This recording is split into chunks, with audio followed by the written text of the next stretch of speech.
I'm Kenneth, a relationship coach and a psychotherapist. Don't go through a breakup alone. Click on the link in the description below to get a one-on-one coaching with me, or go to my website, askcraig.net.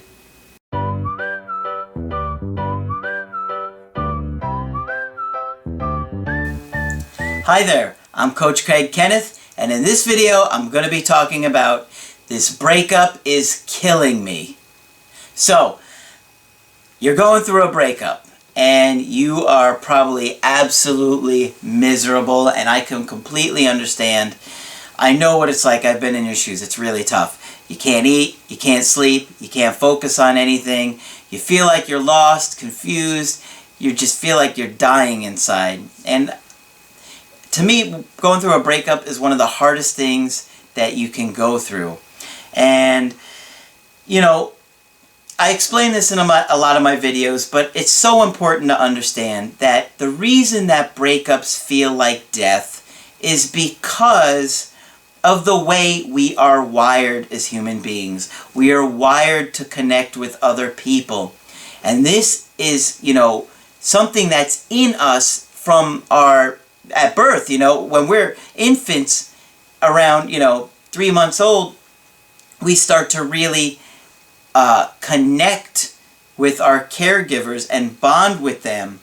And when we feel disconnected from our caregivers, it's very painful and it's scary, and we feel like we're going to die instinctually. We know that if we lose our caregivers, we're going to die. So, it's so critical to understanding this, because that's why breakups feel like death. It's because when we're infants, when we're children, we're wired to connect to our caregivers, and they're wired to connect with us, because otherwise, if they didn't, they'd get sick of us and leave us, and that'd be the end. So, we connect with each other. And it's the primary way that human beings stay safe, is through our love with each other, our connection to each other, our relationships with each other. So, when you connect to your partner, your romantic partner, it's that same kind of love and safety that we feel when we're with them. We feel safe, we feel protected, and when there's a disconnect, it is as painful as when you're a child and you feel disconnected from your parents and you lost your parents. That's why it feels like death, because essentially at a different point in your life, it did mean death. So, when you're a child, if you lose your parents, you are absolutely, completely obsessed with reuniting with them, because that is like the only thing that's going to keep you safe. So you've got like this internal alarm that's going off saying, find my parents, find my parents, find my parents.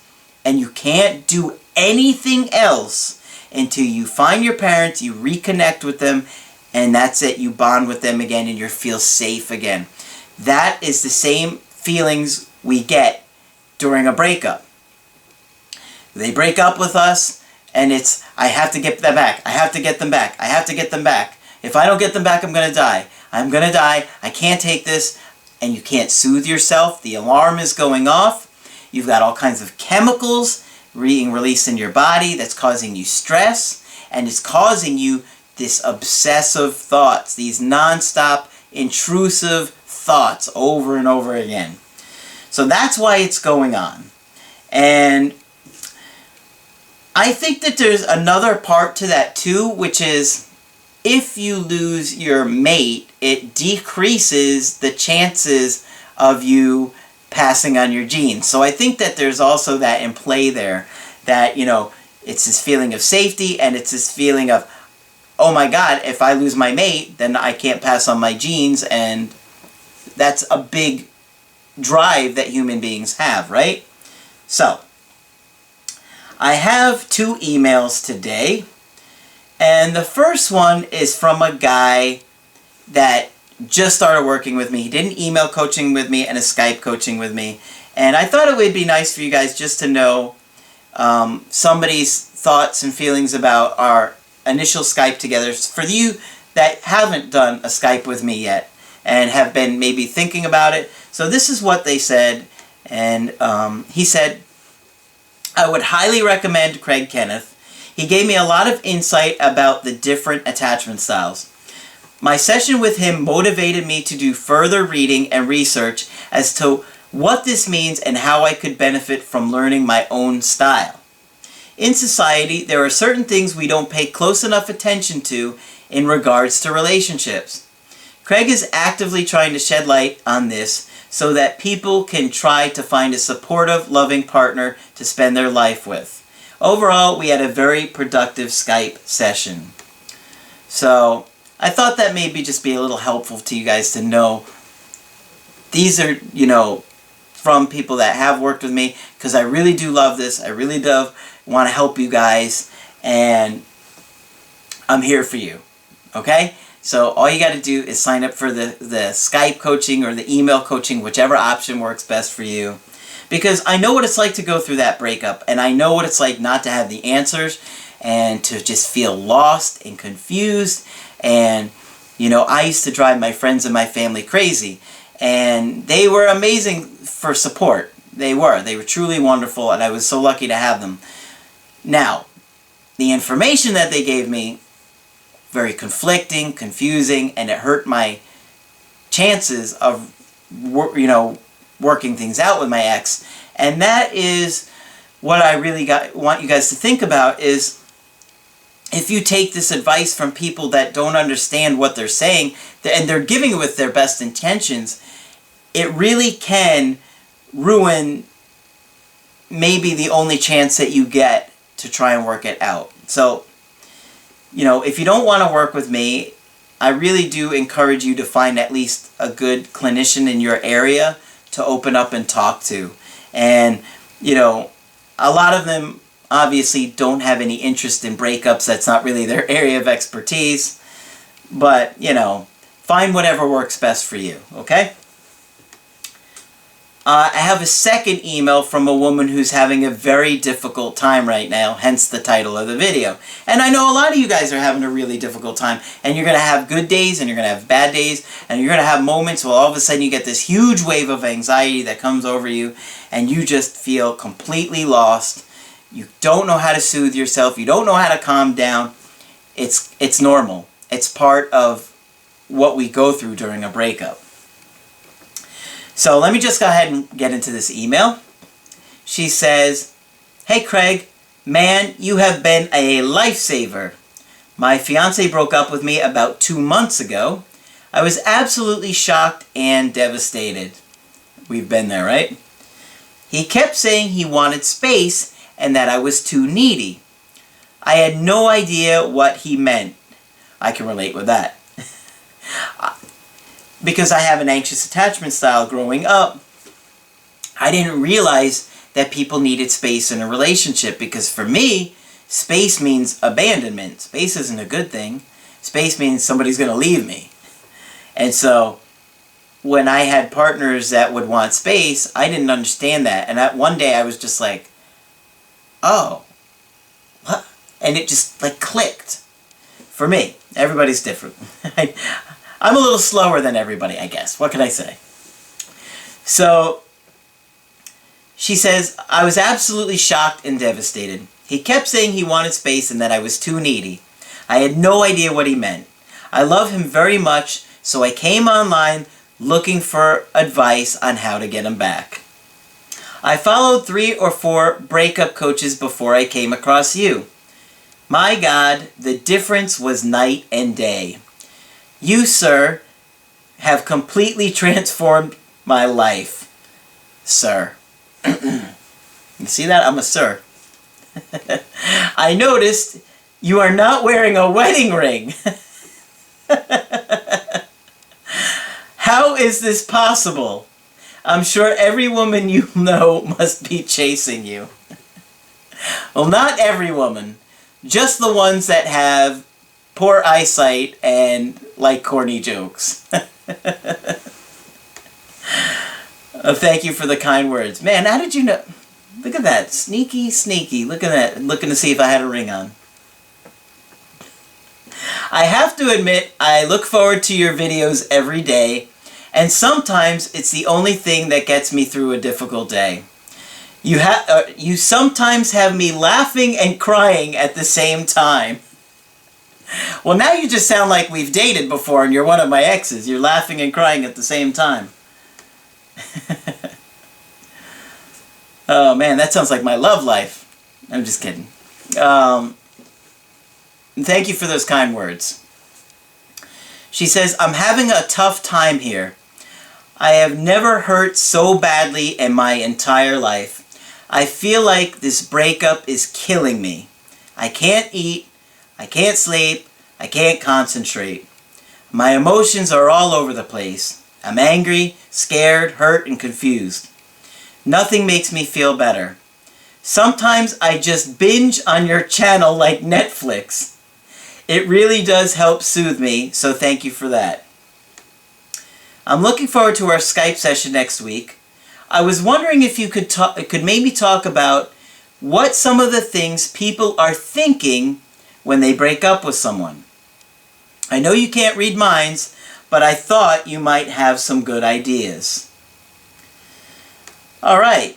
So what are people thinking when they're breaking up with somebody? I think this is what you're looking for.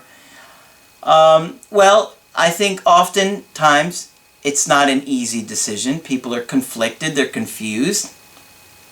Obviously, everyone has their own past and their own experiences with love and attachment.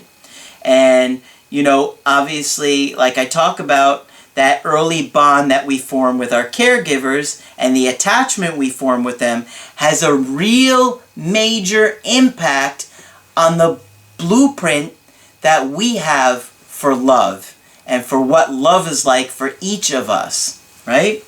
So, if you were dating somebody that has an avoidant attachment style, they more likely felt smothered or trapped.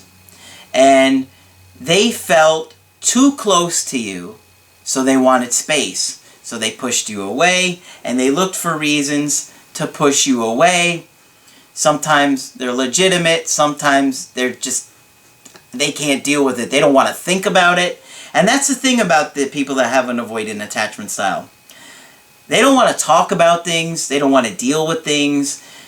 They just know that them, in their life, love comes with a lot of pain, a lot of trauma, a lot of abandonment.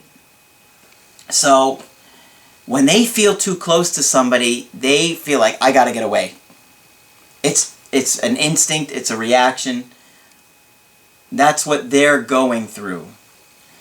And, you know, if you were anxious and you dated somebody that has an avoidant attachment style, you probably were begging and pleading and pulling them and losing emotional self-control and trying to control them to get you to do what you wanted them to do. And so they see you as very controlling and manipulative and clingy, and they don't like it. Now, like I said, if you dated somebody that was anxious, they mostly felt like you were abandoning them, like you didn't care about them, and everything that you did caused them to feel disconnected and made them upset at you and want to break up with you because you just keep letting them down over and over again, like their parents did. So, each time they felt disconnected in the relationship with you, it brought up their past hurt and all of the things that they felt in their early childhood, and now it's like, you know, you're making a wound bigger. They already have the wound from their parents. Their parents caused the wound, and now each time you do something to make them feel abandoned or unloved, it makes the wound bigger and bigger, and it hurts them more and more. And so they just have tremendous amounts of pain about feeling lonely, abandoned, you don't care about them, and they see everything through this lens of, it's like putting on these lenses that magnify any little thing that makes them feel abandoned. The bottom line is, everybody feels scared as hell in a relationship. And whatever it is at that moment in time, sometimes you might feel abandoned, sometimes you might feel smothered. It can go back and forth in the same relationship. But we're all scared as hell. And that's why we're freaking out and we get upset and we can't, love somebody in a way that makes them feel free, and we try and control them. We get manipulative. We forget that they have feelings and desires because we just want to soothe our own anxiety. So we don't care how they feel. We just care that they do what we want them to do, so our anxiety goes away. And that's using them like an object to soothe ourselves. We have to learn emotional attunement. So many of you guys are caught up in the no contact rule. That's such a small part of this. Because if you're not ready when your ex comes back, if you haven't worked on yourself during that time, you might only get one more chance. And if you haven't learned the skills to having a healthy relationship, it's just going to fall apart again, and you're going to go through another breakup. You really want to focus on my videos. How to be the mountain, how to be her Superman, what our love language is. I have plenty of videos on communication in the Master of Your Relationships playlist. You really need to learn about those. You really want to learn about attachment styles and how to create emotional safety and emotional attunement in your relationships. And I understand you guys are going through a lot, and you're not going to be objective. You're emotionally attached to everything. You're confused, you're lost, you're in a fog, and you need to talk about it. And that's why I'm here. That's why I do what I do. Sign up for the coaching so we can talk. I love this. This is my passion, and I want to be here for you guys. All you got to do is sign up, and then we'll talk about things, and you will see that you will start to feel tremendously better, because that's how we heal, and that's how we grow. And I'm going to point out things that you didn't see in yourself, you didn't see in your relationship, and we're going to come up with a plan on what to do and where to go. So when you want to get my help personally, just go to my website, askcraig.net, and sign up for the coaching option that works best for you. Subscribe to the channel. I do put videos out there Monday through Friday, and if you like the video, just put a like on there so I know that you enjoyed the content. But that's it for this video. I'm Coach Craig Kenneth, and I will talk with you soon.